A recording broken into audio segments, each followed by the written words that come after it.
Ok, c'est parti. Aujourd'hui dans ce nouvel épisode de Movie Story, j'ai décidé de m'intéresser aux secrets et aux anecdotes du film Le Seigneur des Anneaux, la communauté de l'anneau. Les vidéos sur le deuxième et le troisième volet de la saga arriveront respectivement dans 2 semaines et dans 4 semaines sur la chaîne. Et puis je crois qu'on est parti. Ah oui, et juste je précise, il y a du spoil dans cette vidéo. Peut-être pas du très gros, mais quand même. Mais de toute façon, je pense que tout le monde a vu Le Seigneur des Anneaux. Dans cette vidéo, j'ai essayé de prendre un maximum d'anecdotes pas trop connues et je vais vous épargner tous les trucs que tout le monde sait déjà. Comme par exemple que l'acteur de Gandalf s'est vraiment cogné à ce moment-là et que ça a été gardé au montage.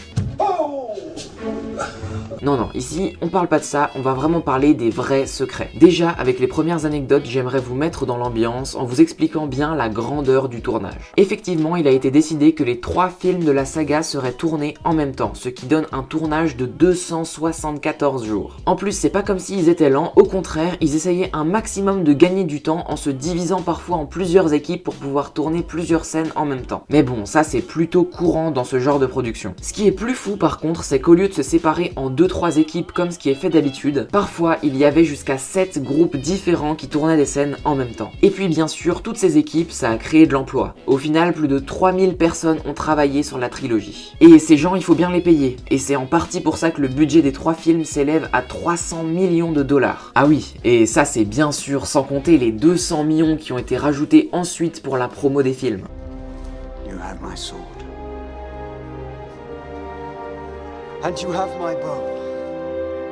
And my money. Et puis tant qu'on parle d'argent, je peux vous dire que le gouvernement néo-zélandais était très content que le tournage se passe chez eux. Pour la saga, 200 millions de dollars ont quand même été injectés dans leur économie. Ça fait plaisir, un petit boost quoi. Ils étaient tellement contents qu'ils ont nommé un politique ministre du Seigneur des Anneaux. Bon, depuis ce poste a été supprimé, mais ça devait quand même être marrant. Alors là, on vient de parler de beaucoup d'argent. Et tout n'est pas parti dans le salaire de l'équipe, je vous rassure. Il y a aussi eu besoin d'un peu de matériel pour fabriquer les quelques petits 4500 prothèses et objets. Et on est donc parti pour une liste non exhaustive de tous les trucs qui ont été fabriqués. Alors, on a les 1600 prothèses d'oreilles et de pieds de hobbits qui ont dû être changées chaque jour parce qu'on pouvait pas les enlever sans les déchirer. D'ailleurs, chaque matin, ça prenait 1h30 pour attacher les faux pieds de hobbits aux acteurs. Ensuite, on a différents anneaux de différentes tailles en fonction des besoins des scènes et qui ont été designés à partir de l'alliance du coproducteur Rick Porras. De nombreuses perruques parce que presque tous les acteurs et figurants portent des perruques dans la saga. Plus de 1900 costumes fabriqués par N. Gilad Dixon et son équipe de 40 couturières. Les 28 trous de Hobbit taille réelle à chaque fois différents et construits 1 an à l'avance pour laisser pousser la verdure dessus et faire croire que c'est dans un endroit naturel. Et enfin les 58 maquettes de décors construits par Weta Workshop qui étaient tellement grandes et détaillées que les constructeurs les appelaient bigatures au lieu de miniatures.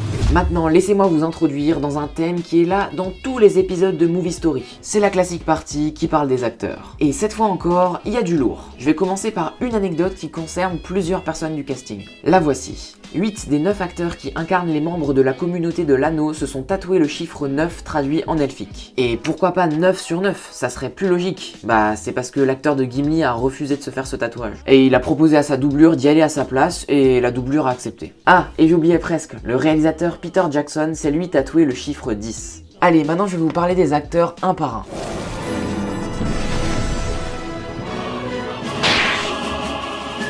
Donc on commence avec Orlando Bloom. Lui déjà, avant le tournage, pendant 2 mois, il s'est entraîné à tirer à l'arc. Et on peut dire que c'est réussi, c'est plutôt stylé le rendu. Et puis même si on a l'impression que les 2 personnages sont super proches, Legolas ne dit qu'une seule phrase à Frodon de toute la saga. Et c'est celle-là.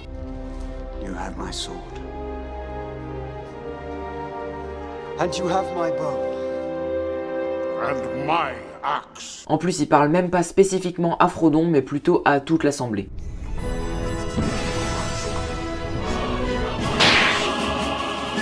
De la date de sortie des livres jusqu'à sa mort en 2015, Christopher Lee lisait la trilogie de J.R.R. Tolkien une fois par an. Il était le plus gros fan et le plus connaisseur de l'univers sur le plateau et était aussi le seul à avoir rencontré l'auteur des livres en personne. Il connaissait tellement tout que les scénaristes, le réalisateur, la costumière et les maquilleuses lui demandaient souvent des conseils pour savoir à quel point ça se rapprochait des livres.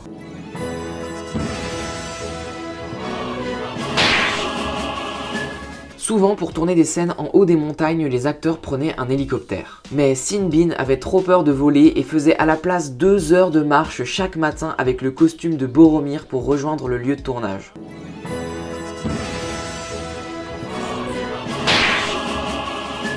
On arrive maintenant au plus gros challenger. Honnêtement, je sais même plus combien j'ai lu d'anecdotes sur Viggo Mortensen pendant mes recherches, mais je peux vous dire que je vous ai fait un bon condensé pour la vidéo. En plus, au départ, c'était même pas lui qui devait avoir le rôle, mais c'était Stuart Townsend. Le problème, c'est qu'après seulement 4 jours de tournage, le réalisateur a changé d'acteur parce que finalement, il voyait un Aragorn plus vieux que ce que ça rendait à l'écran avec Stuart.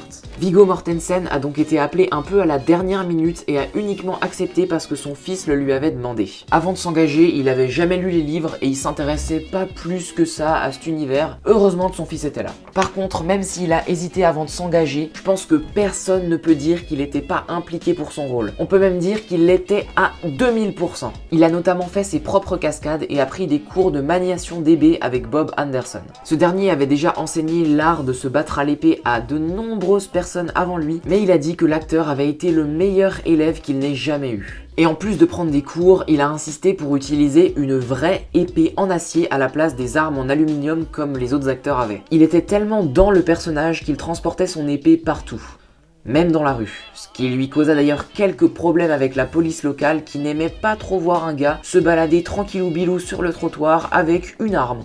Après les acteurs, on va aborder un nouveau sujet, à savoir la sécurité. C'était le mot d'ordre sur le tournage, d'énormes précautions ont été prises et il n'y est arrivé rien de mal de ce point de vue là. Non. Non, en fait, c'est totalement faux. Il y a eu au moins 100 000 merdes d'accidents qui sont arrivés sur le tournage. Et je crois qu'on est parti pour en citer pas mal. Orlando Bloom a fait la plupart de ses cascades et s'est, en faisant une, cassé une côte. Pas mal des figurants qui étaient en dessous des masques des Uruk-hai ont fait des malaises à cause de la chaleur. Christopher Lee s'est cassé la main en fermant la porte de sa chambre d'hôtel. Sean Astin a marché sur un bout de verre qui lui a transpercé le pied pour une prise de cette scène.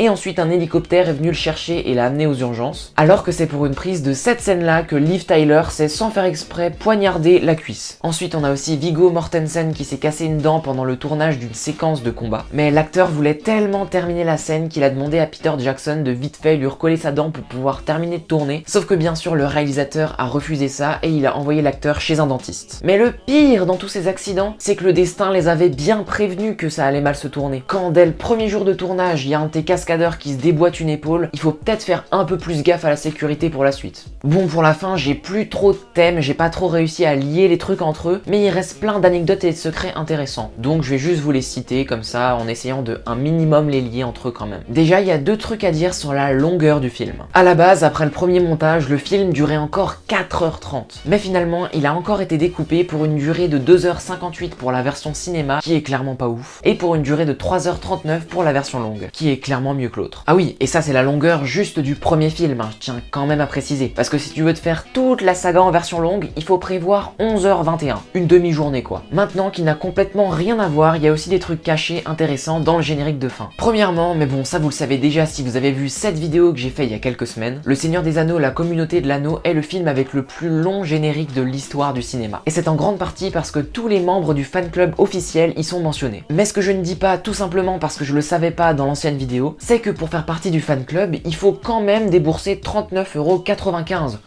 Ils se font pas chier quoi. Et puis au milieu de cette liste de gens, on peut apercevoir les noms des 2 enfants du réalisateur. Les 2 petits sont crédités en tant que Cute Hobbit Children. Et maintenant pour terminer, on va prendre une anecdote complètement what the fuck. C'est-à-dire que pour enregistrer les cris des orques, les bruiteurs ont utilisé les cris d'opossum. Et voilà, je te remercie beaucoup d'avoir regardé la vidéo, c'est sûrement l'une des vidéos de la chaîne qui m'a demandé le plus de temps et de travail. Et c'est la première fois que je fais sur une grosse saga populaire comme ça des anecdotes, donc vraiment explosez-moi la barre de pouce bleu, c'est comme ça que je saurai si vous avez kiffé la vidéo, partage-la avec tes amis, et puis abonne-toi si c'est pas encore fait et que tu veux voir les autres anecdotes. Surtout que si t'es pas abonné, tu vas sûrement rater la vidéo de dans 2 semaines qui parlera des anecdotes du Seigneur des Anneaux, les 2 tours, et de celle qui sort dans 1 mois où je parlerai des anecdotes du Seigneur des Anneaux, le retour du roi. Après bien sûr, si tu veux tout de suite maintenant avoir plus d'anecdotes de films, je te mets ici en petit i la playlist avec tous les autres movie stories. Et puis sinon je crois que j'ai tout dit ce que j'avais à te dire. Allez, coupez.